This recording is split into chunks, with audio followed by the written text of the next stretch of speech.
Hi, I'm John. Stop the clock. Jonathan Larson wrote Rent. The musical just knocked me out. He really became a really big voice of his generation. Rent was transformative because it was about acceptance. Suddenly, you were seeing people on stage that had never been on a Broadway stage like that before. Queer people, people of color. What he was able to do was so inspiring. I don't think that we would have In the Heights or Hamilton if Lin hadn't sat in a theater and seen Rent when he was like 17 years old. Jonathan wanted to have very human conversations and themes in all of his work. That's the greatest legacy Jonathan leaves us. Jonathan passed away the night before the first preview of Rent.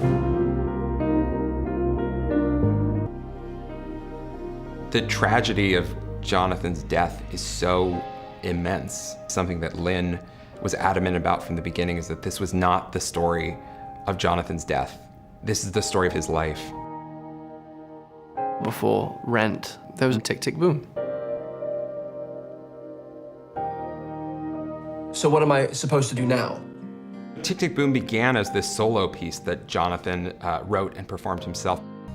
And he wrote about his friends who were dying of this plague that was the AIDS crisis, and it felt very personal. I can't keep wasting my time, Mike. I turned 30 in 2 days. And I'm running out of time. He heard this ticking clock and sang about the fear of turning 30, and he never reached 40. I think that's part of the legacy that he leaves behind and part of what I take forward. What is it that you love, and how do you build your life around things that you love, people that you love, places that you love? The resources you have to find within yourself to continue to double down on your dream at every turn when the world is telling you otherwise.